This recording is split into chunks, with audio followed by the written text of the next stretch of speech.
So today is going to be a slightly different video. We're going to take a look at my golf swing. We're going to look at the Trackman numbers. We're going to show you exactly what I need to work on in my golf swing. And then at the end of the video, we're going to be testing the golf clubs that I used 17 years ago. We're going to be putting those up against my current golf clubs, both on Trackman, to see just how much technology has changed.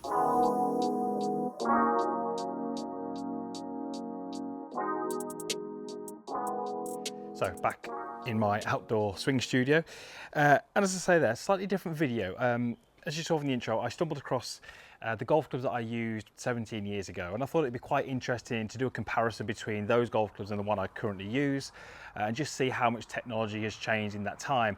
But then I thought, well, as I'm doing that video, I may as well hit some shots with my golf clubs, talk to you about my golf swing, put the Trackman down, get some numbers, show you what my current numbers are, talk about my golf swing and what I'm trying to do, and then do that comparison and make it a slightly longer video. So as you can see, you've got Trackman down here, iPad there showing us the data.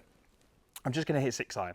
I'm going to hit some 6-iron, going to get some data. We're going to run through that data and then link that back to my golf swing, what I do, what I need to work on, and how that might help me play some golf. So I've got my target out there. I've got Trackman set at indoor mode. I've actually placed an alignment stick, which is my target. I've just got a couple of T-pegs here just to make sure I'm hitting from the same spot. So I'm just going to go ahead and hit probably 10 shots, something like that. Get some data, and then we'll come back, we'll talk through it and go from there.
Okay, now I think that might be 11 shots I've hit there, but let's go ahead and have a look at the data that we've got from Trackman.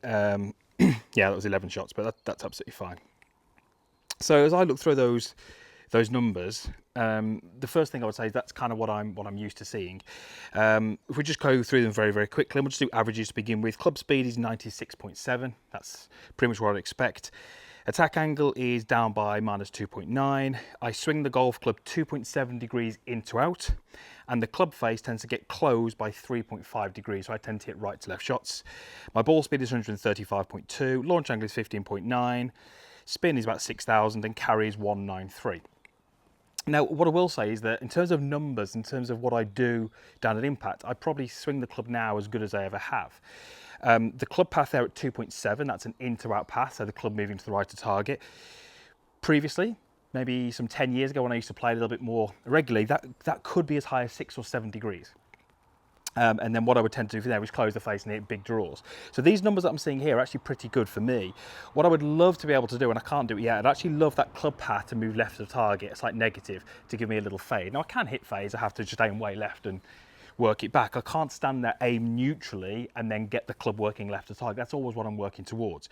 So let's have a look at my golf swing and see kind of what I do, and why it tends to have a club path which is right and a face which tends to get a little bit too close to that. So if we just run through kind of my golf swing, and I'm going to make these slightly more exaggerated, but what I tend to do is I tend to roll the club inside so the club head gets too far behind me. I then get the golf club far too flat at this point here, and as I complete my backswing, I tend to take the weight of the club, which is somewhere about here. I tend to steepen that club shaft, and as I get to the top, I tend to get it a little bit across the line. Now, you put me in longer clubs, 3-wood drivers, and that tends to get quite exaggerated. That club's pretty much, pointing somewhere out to the right trees on that tee shot. So it's an inside and picked up sort of backswing. Now, as I steepen it towards the end of my backswing, it's in that transitional period. It's still kind of in the process of steepening. So as I begin my downswing, I tend to get the club shaft very, very steep. And I tend to get my hands a little bit too far out in front of me. Now, if we were to take a snapshot of this position, then, you know, when we say, what would this golfer do? You know, it would almost look as if I'm going to swipe across it. I'm going to hit big slices and big fades, and many golfers do. What I tend to do from this point here is I tend to then drop the club shaft and shallow it. Now, shallowing is a good thing. I shallow it far, far too late. I would like to shallow it much earlier. So I tend to shallow it too late. And as I shallow it, I take a steep club shaft, shallow it, shallow it, shallow it, shallow it, shallow it, to the point where it gets very much behind my hands. And you'll see that from the videos there. So the club gets very much behind my hands at this point here.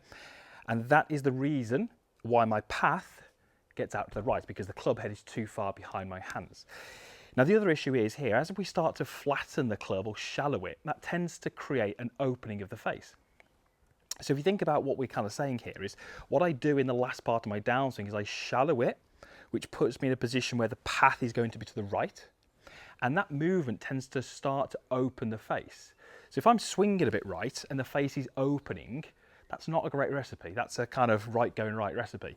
So as I then go from here through the ball, I'm very much now down to timing, and can I start to rotate that face and start to close it, which I tend to do, but you'll notice from those numbers I tend to over close it and I get a lot of shots curving left. Equally, I could wake up one day and just hit big pushes out to the right, because that's where I tend to swing the golf club. So having a steep club shaft early on doesn't always mean you're going to work across it and fade it and slice it. Depends on the golfer. I will always shallow that club excessively late.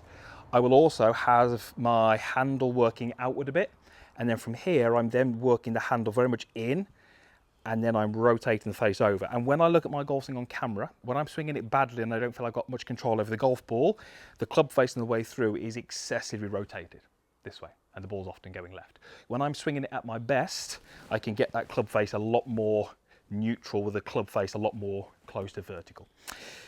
So that's what I do. That's why at the moment, with the amount of golf I play, I'm not as good.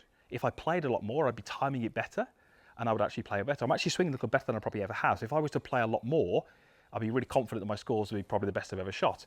But it's that time that I need. So what I'm actually trying to do in my golf swing is I'm trying to keep that club a little bit steeper in the backswing here. This is not where I'm ever going to get to, but this is what I try and feel, and you may see me on some videos rehearsing these kind of movements. I'm trying to feel the club is much steeper for a lot longer, and then as I get to the top, I feel like I then lay the club more off, and I feel like I point the club head more to the left of the target, and the grip feels like it points more over towards me, sorry, for my reference point over here somewhere.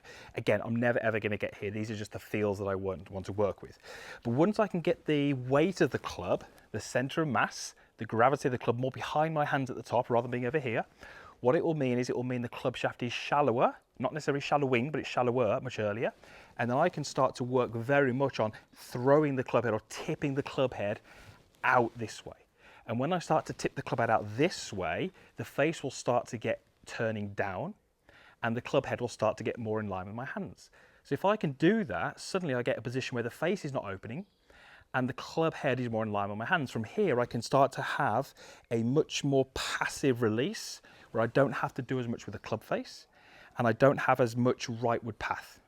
And certainly if I was to do a little rehearsal, kind of this is the feel, then it's laid off, then it's more down in front of me. Those are the swings where I feel like I can hit little fades. And if you ask me to hit balls out there 60, 70, 80 yards, I can do that. I just can't do it at that full speed yet. But those numbers are better than they've ever been. My swing looks better than it's ever been. So it's just a process. It's just, you know, it's almost a never-ending process and a search for the perfect golf swing, which we're all on.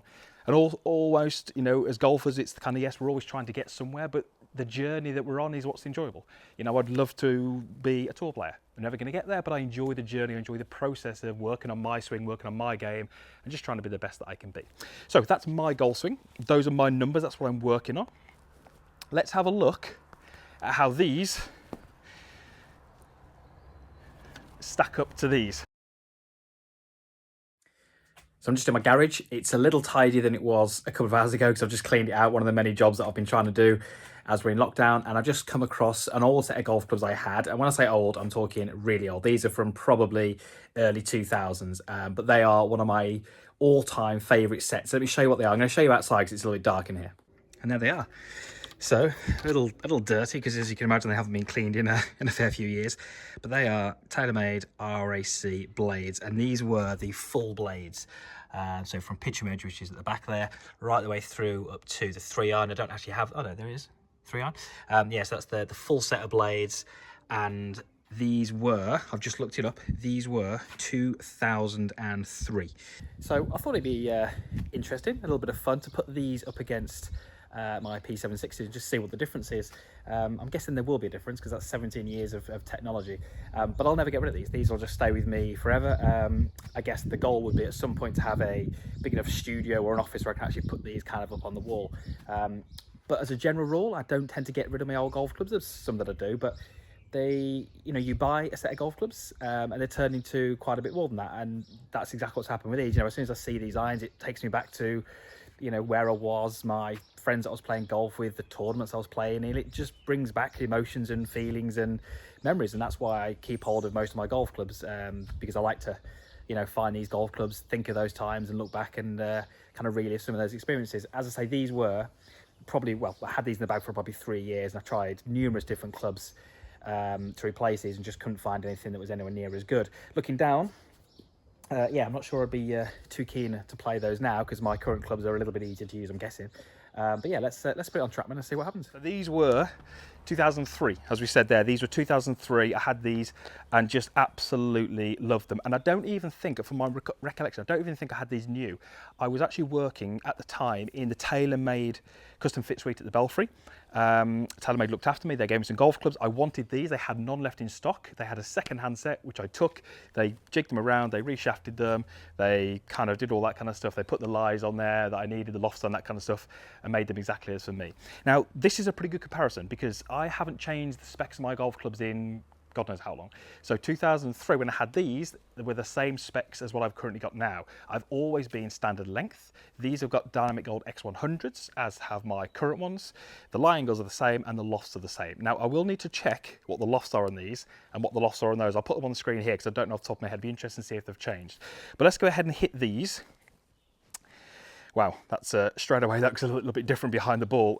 It looks familiar because I've used these clubs for so long, but at the same time it looks pretty small. Leading edge looks a little sharper, top edge looks a little bit narrower, and the whole blade looks a little bit smaller. So that would kind of suggest that we're going to be possibly a little bit less forgiving with these, but looking down on that kind of takes me back to all those years ago and all those tournaments I played and all those rounds of golf that I played, all those hot shots that I hit with these golf clubs. I tell you what, that felt really good. That was right at the middle. That felt really, really good. I'm going to not try and look at the numbers because I want to kind of take the average rather than looking at the odd one. Because if you start looking at numbers as you go, you tend to change things. I would say that they feel a little heavier, which is strange because they've got the same shafts and the same sort of grips in theory. So heads might be a little bit different. But yeah, I mean that's a nice looking club. It really sits nicely behind the ball as well. It doesn't surprise you because I absolutely love these golf clubs.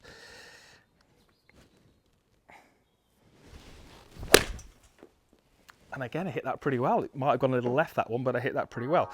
So let's hit another few. Let's get 10 on there, and then we'll have a look at the comparison.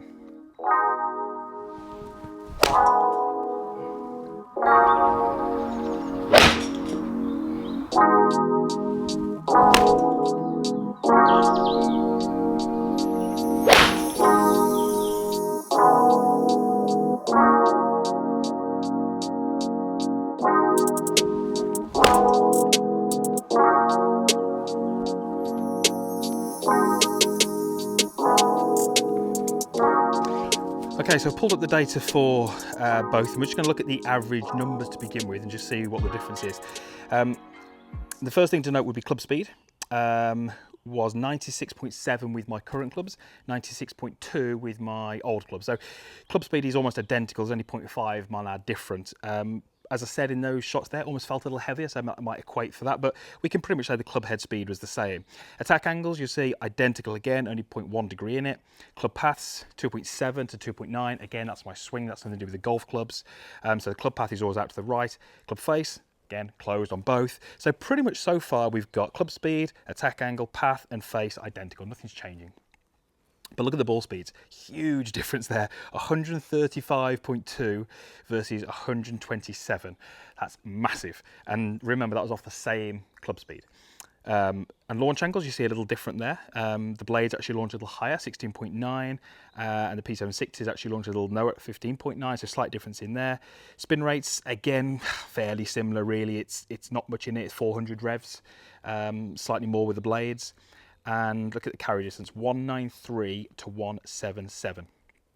Huge difference. So when we look at those numbers, really, what do we see as the main difference? Well, it's the ball speed. It's the how fast that ball comes off the club face. So I wasn't able, with my blades, my old blades, to get a ball speed that was anywhere near my average on my current clubs. We see 126, 127. So the inconsistency there is what's really dropping that average down, and that's really because they're more difficult to use. When we look at the P760s, we see those numbers, ball speeds 135, 136, 137, 135, 135, 136, so much more consistent.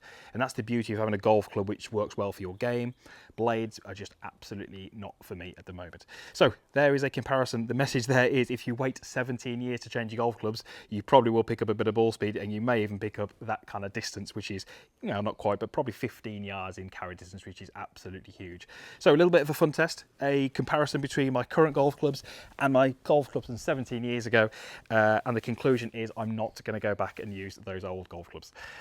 So thank you for watching a slightly different video. Hope it was informative. It was, you know, something a little bit different, might be a little bit entertaining. We're in a difficult situation at the moment where you can't get onto the golf courses, driving ranges aren't open, so I just thought I'd do something which might be a little bit more light entertainment, but also might give you a little bit of insight into my golf swing as well. Thanks for watching. Usual stuff is down below. Would love to hear your thoughts as well on this type of video. Would you like to see more like this? It'd be lovely to hear what you think, and hopefully we'll see you back here again soon.